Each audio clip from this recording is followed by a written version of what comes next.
தோழர்களுக்கு வணக்கம். சீமான் அண்ணன், சசிகுமார் சார், பாண்டே தோழர் உள்ளிட்ட மேடையில் இருக்கும் எல்லோருக்கும் வணக்கம். நந்தன் அந்த படம் பார்த்துட்டு நான் சீமான் அண்ணனோட சேர்ந்து தான் பார்த்தேன். அந்த படம் முடிந்த தருணத்தில் ரொம்ப மகிழ்ச்சியாக இருந்தது. சரவணனை விடவும் எனக்கு ரொம்ப மகிழ்ச்சியாக இருந்தது.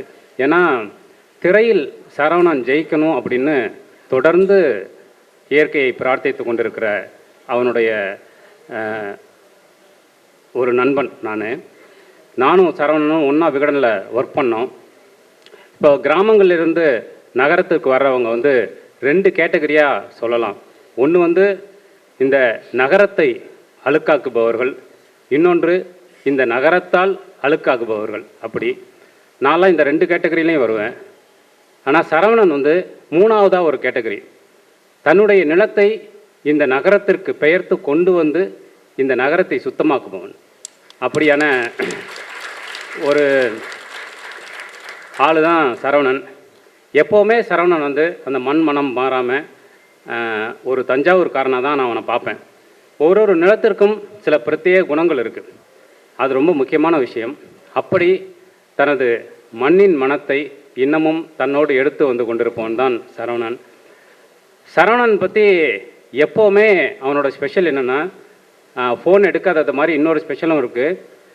பத்திரிக்கையில் வேலை பார்த்ததுலேருந்து இன்றைக்கி வரைக்கும் சரவணன் ஒரு புதிராகவே இருப்பான். சரவணனை சுற்றி எப்போவுமே கிசுகிசுக்கள் இருந்துக்கிட்டே இருக்கும். அது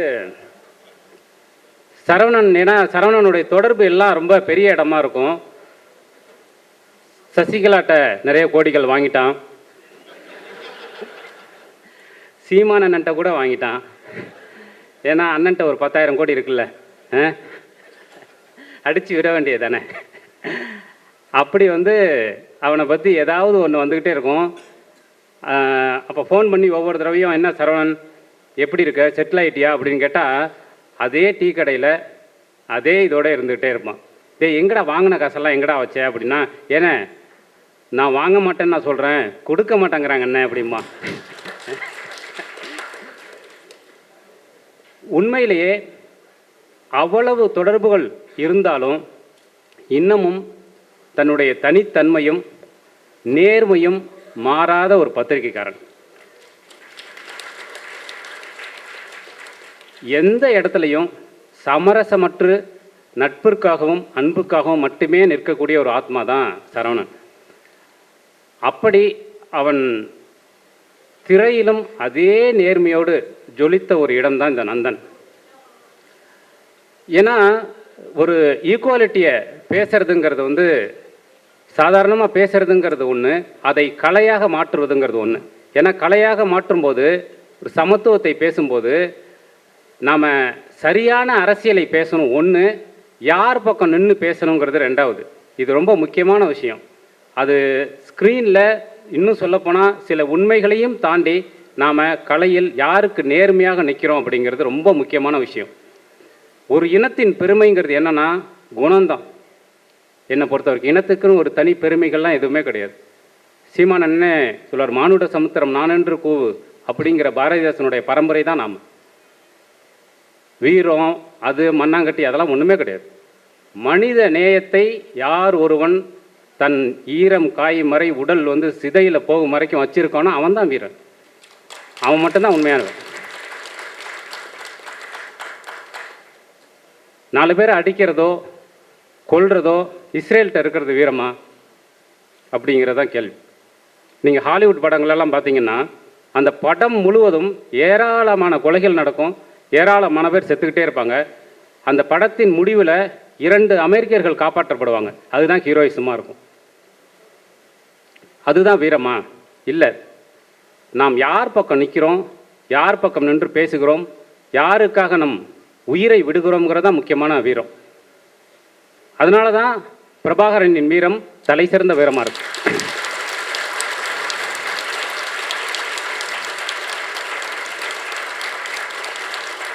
அதனால் இனம் என்பது குணத்தால் மட்டுமே தீர்மானிக்கப்படுவது.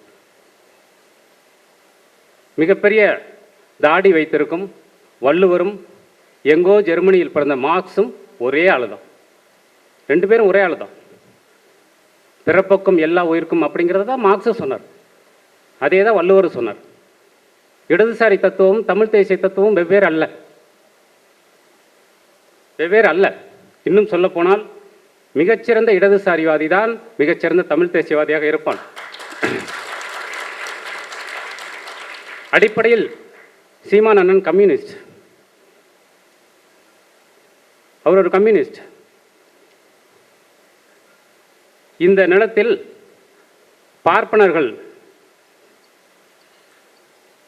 பார்ப்பனர்களுக்கு அநீதி இழைக்கப்பட்டால் சீமான் அண்ணனின் குரல் முதலாவதாக வரும் என்று நான் நம்புகிறேன்.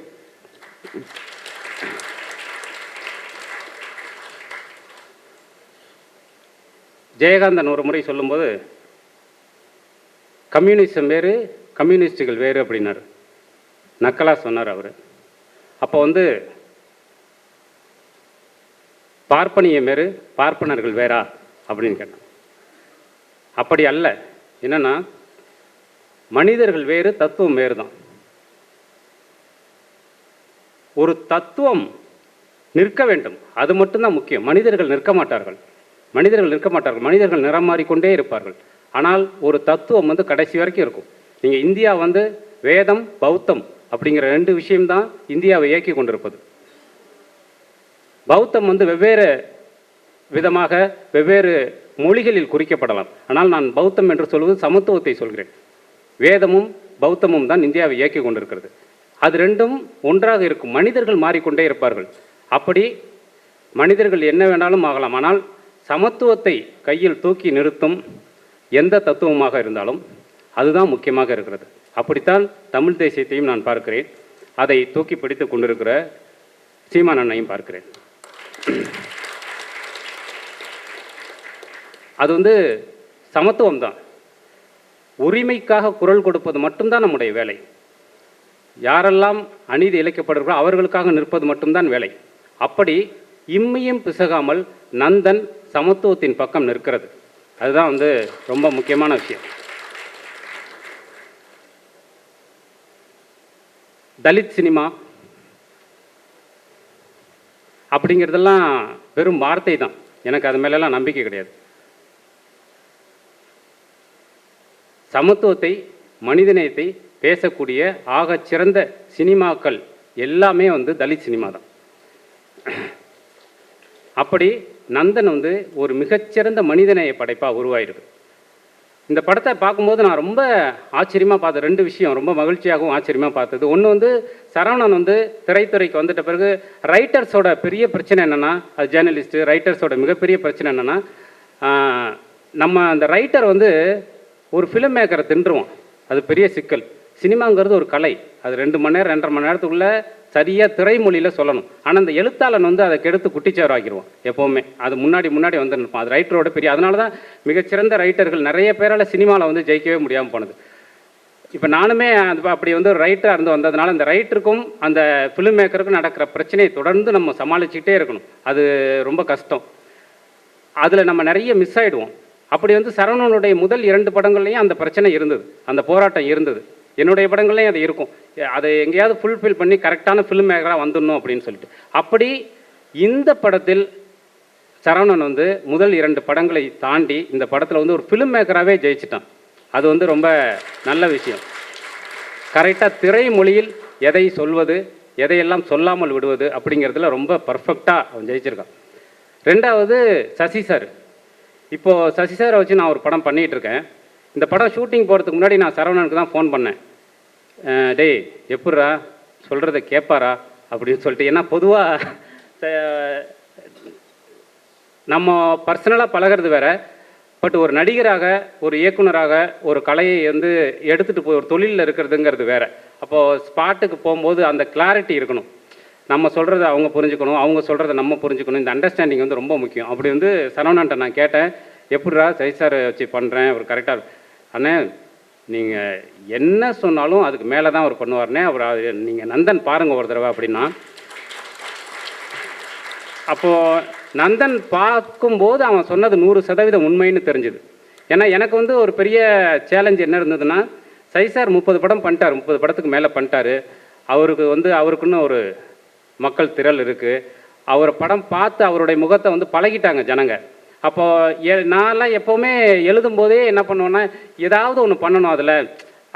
எப்படி காட்டுறது, வேறையா எப்படி காட்டுறது, அந்த லைஃப்லேருந்து எப்படி எடுத்துகிட்டு வர்றது அப்படிங்கிற. அப்போது அது வந்து நம்மளால் மட்டும் இல்லை, அந்த ஆர்டிஸ்ட்டும் அதுக்கு கோஆப்ரேட் பண்ணணும். அப்போ எப்படி மாற்றுறது? ஏன்னா சார்னாலே அவருக்கு ஒரு சில விஷயங்கள் இருக்குது. அவர் ஸ்க்ரீனில் வந்து ஒரு சீனில் டவுன் ஆகிட்டாலும் அடுத்த சீனை 4 பேர் அடிச்சிடுவார் அப்படின்னு ஜனங்க நம்புவாங்க. அந்த ஒரு ஸ்பேஸ் இருக்குது அவருக்கு. ஸோ அந்த இடத்துலேருந்து அவரை எப்படி நம்ம கொஞ்சம் மாற்றுறது அப்படின்னு எனக்கு ஒரு பெரிய அது ஒரு எப்படி பண்ண போகிறோம் அப்படின்னு ஒன்று இருந்தது. ஆனால் நந்தன் பார்த்த பிறகு என்னடா இப்படி பண்ணிட்டான் இவன், இப்படி மாற்றிட்டான் அவரை, அவரும் இப்படி வந்து மாறி நிற்கிறாரு இதுக்கு அப்படின்னு நான் ரொம்ப ஃப்ரீ ஆகிட்டேன். ஏன்னா அந்தளவுக்கு வந்து அவர் வந்து அந்த படத்தில் வந்து அவ்வளோ டெடிக்கேட்டாக நடிச்சிருந்தார். ஒரு காட்சியில் வந்து நிர்வாணமாக படித்து அடிவாங்க இடத்துல வந்து அவர் நிர்வாணமாக வந்த அந்த காட்சியில் வந்து கலை தன் முழுமையை அடைஞ்சிருச்சு. அது வந்து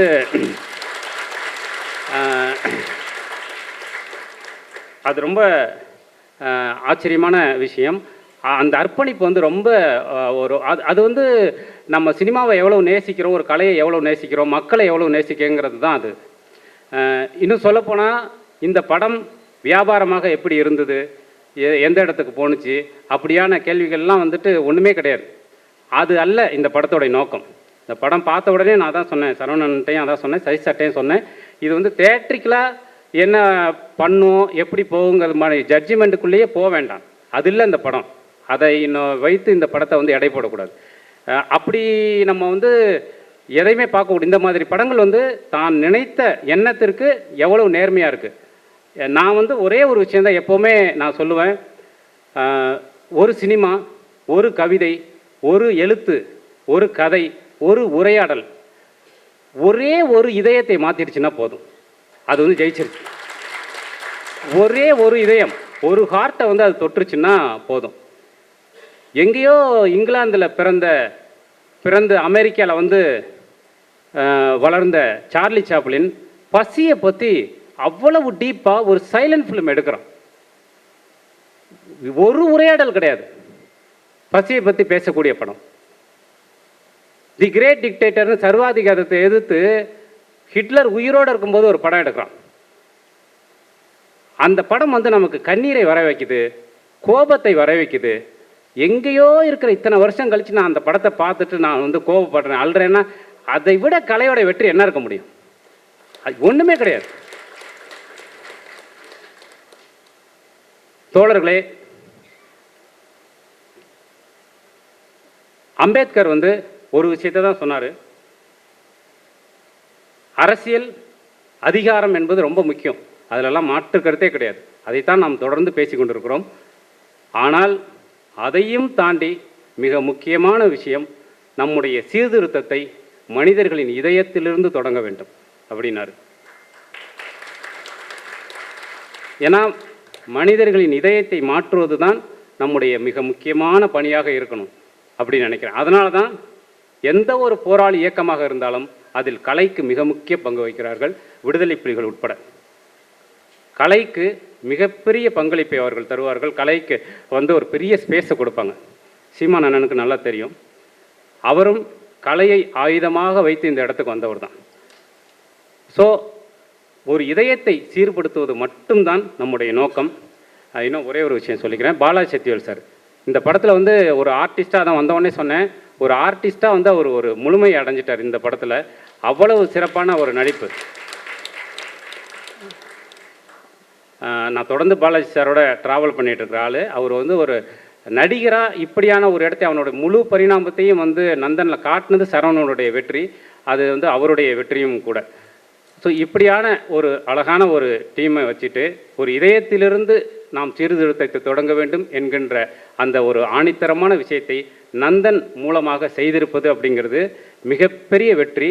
நந்தன் நீ என்ன நோக்கத்திற்காக எடுத்தியோ அந்த வெற்றியை முழுமையாக அடைந்து விட்டது. நன்றி தோழர்களே, வணக்கம்.